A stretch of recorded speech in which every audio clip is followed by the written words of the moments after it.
everybody, it's Tom Pierce. Welcome back to the Scale Nerd. This video series covers the 1/6 scale sculpture and painting of a US infantryman in Viet Nam. Specifically, this is going to be my brother Bob Pierce during his tour of duty in 1967 during Operation Junction City. I'm sculpting Bob out of Sculpey firm clay, which is an oven bake polymer based clay. But in this video, we're going to be covering the gear that he mounted on his web harness during his tour of duty. So instead of using the polymer-based clay, we're going to be using Apoxie clay. Apoxie is a two-part resin clay, so it works like epoxy glue. The Apoxie clay, you mix the two parts together and go ahead and knead it, and then sculpt what you want. And about 8 to 12 hours later, it gets nice and hard. You can sand it and paint it and so on and so forth. So this gear that we're going to be doing in this video is going to be things like his canteen, his trench shovel, his ammo packs, his Colt 1911 pistol, just the different types of gear that they would mount on their uniform or specifically on their web harness. So I've not used this epoxy glue before, so this should be quite interesting to see how that goes. Let's go ahead and get started.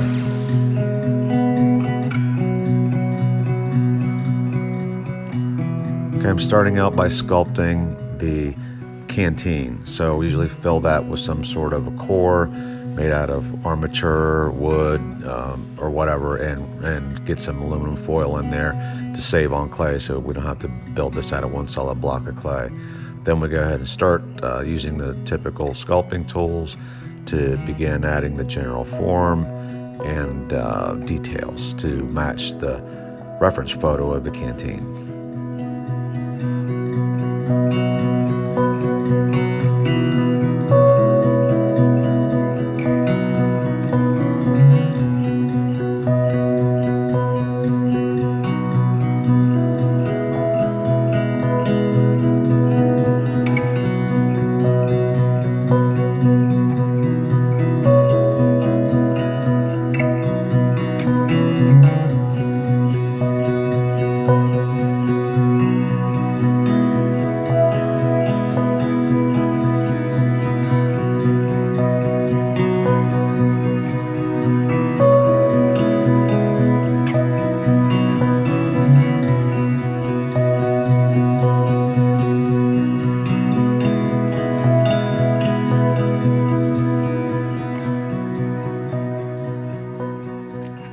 So now I'm working on sculpting the cap for the canteen, trying to get some sort of details in it. Just a little cylindrical shape. Then once it's dried and hardened, I can take a small rat tail file and file some of the different details that go in for the grip on the canteen lid. And now I'm using its stock styrene tube to add some additional details like the lip around the bottom of the lid. So with that glued on there, then take a little bit of milliput putty and fill in the gaps and kind of work it all in, get it nice and smooth.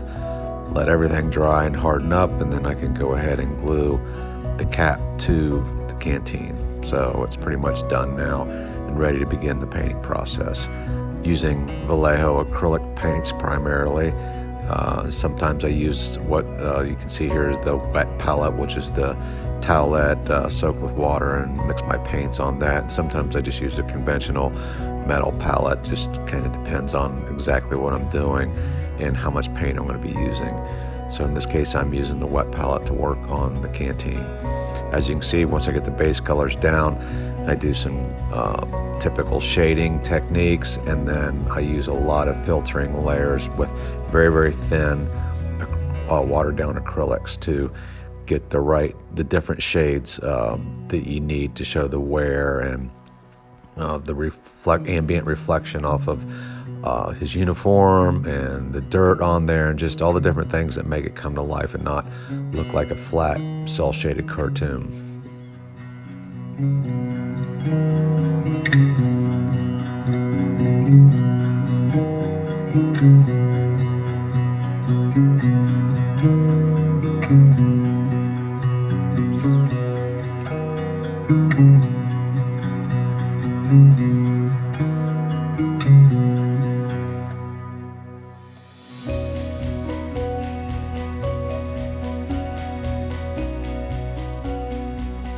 So now I'm working on the ammo packs.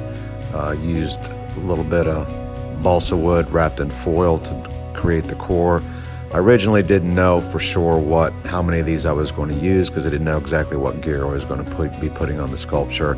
So I sculpted 3 of them, which was certainly overkill, but it was good practice. Ended up painting 2 of them and ultimately only ended up using 1 of these because I opted to go for some other gear that took up the space on the web harness. Talked to my brother and got some ideas of what he typically carried.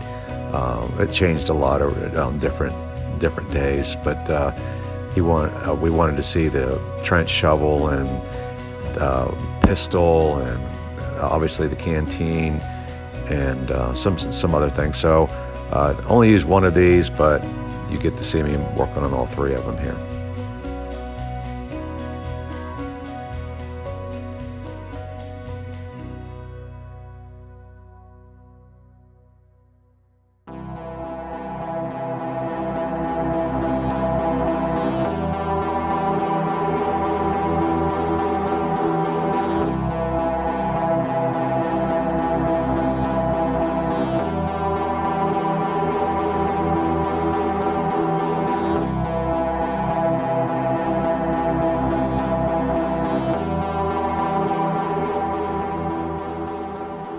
Now you see I've gone back to a conventional metal artist palette rather than the wet palette approach. Painting in the base colors, starting the same shading process I did on the canteen, and then I'll be going in and doing a little bit more texture, faux texturing here. I didn't apply much texture in the actual clay sculpt itself because I find that was one of the downsides of epoxy is it's very difficult to texture with that, as opposed to the polymer-based clay like Sculpey. It's easy to build texture right into this top layer of the clay, but it's kind of difficult to do with the epoxy. So I'm using paint to create a simulated texture, and you'll see that as I go through the process here.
Now I'm doing some final last details here with the US emblem on the side, on the face, just painting that in. So there's 2 of them painted. Moving on now, I'm doing the trench shovel. So for the core on this, it's very thin, so I'm using I cut out a piece of white stock styrene plastic and the rough approximate shape of the shovel head, and then wrap the epoxy clay over top of that. And again, this is one of the advantages of the epoxy is it sticks to just about everything. So it sticks to this plastic relatively well. So go ahead and just start roughing in the shape. Same process as before on the first 2 items.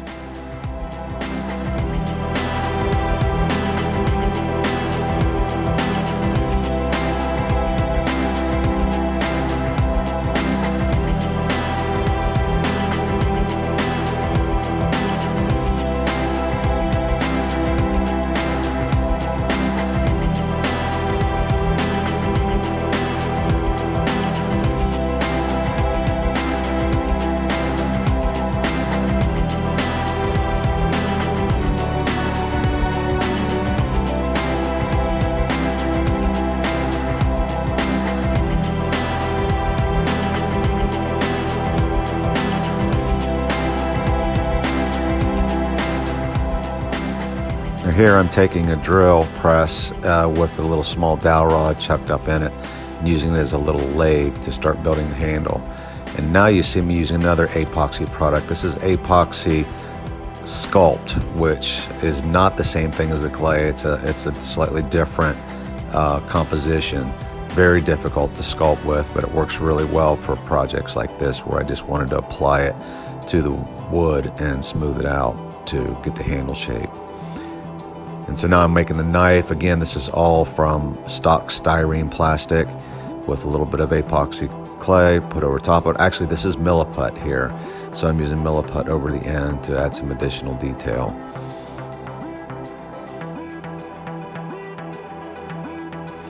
So I sculpted this handle out of the Apoxie Sculpt material, which you can see it's black as opposed to the gray. And so that makes a nice little handle with some styrene detail to go into the scabbard that I created for the knife. And here we have the handle glued in, and gluing the knife and scabbard down on, and then adding some straps with milliput. I believe this is milliput clay here. And pretty much done with the sculpt with all the details in now. Move on to painting.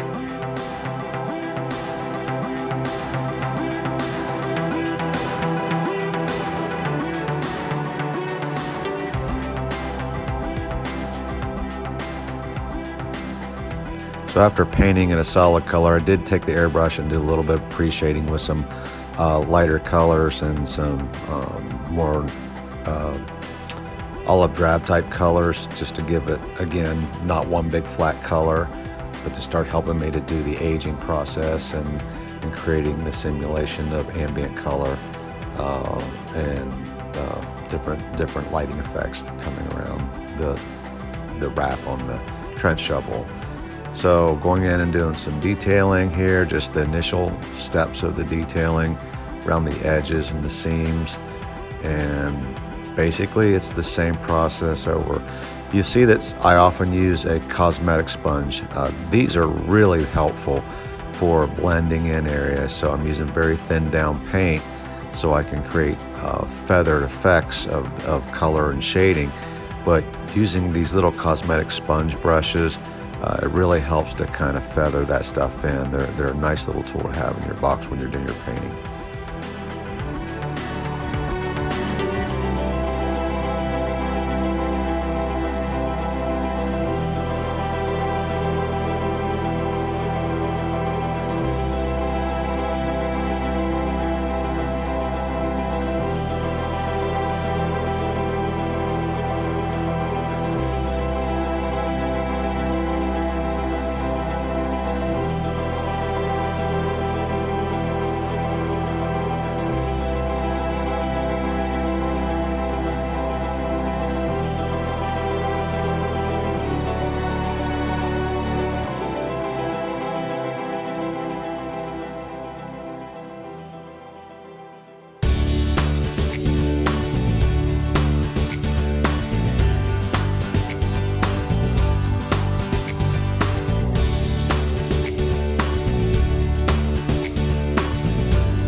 So now working on the wooden handle, creating simulated wood grain in there.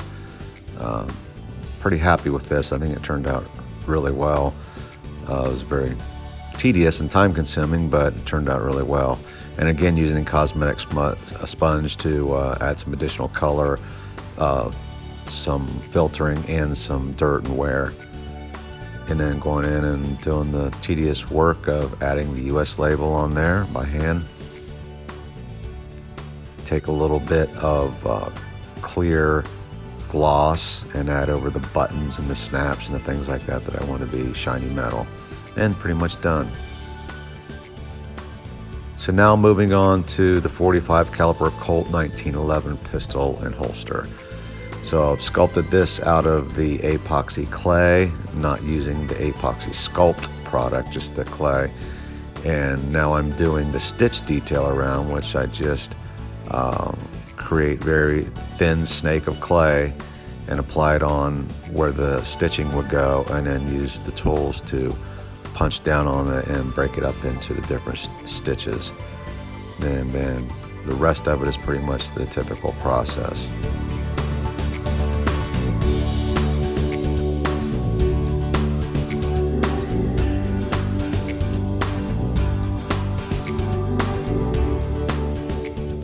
Now there's no need to fabricate the entire pistol. What's going to be visible is the part of the pistol grip handle coming out of the holster. So that's what I'm doing here, using stock styrene plastic, just kind of going in and fabricating the general shape of the 1911 pistol handle based on the reference photos I had for it.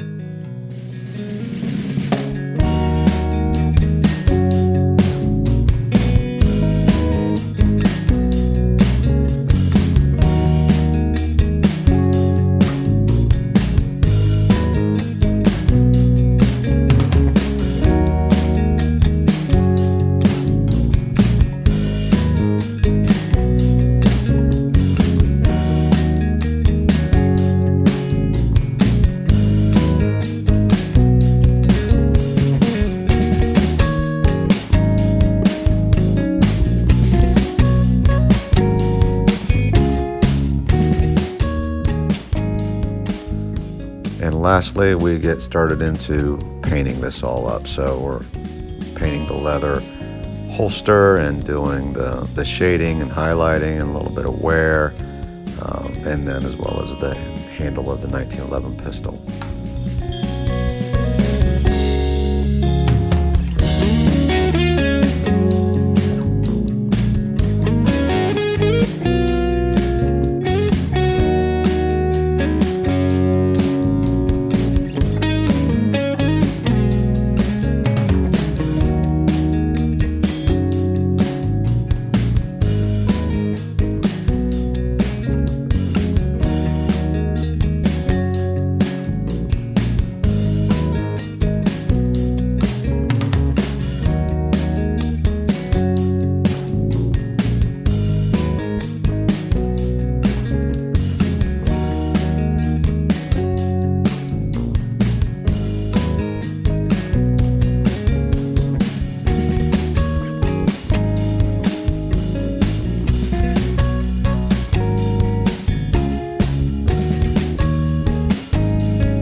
So next you'll see me applying the US emblem on the holster.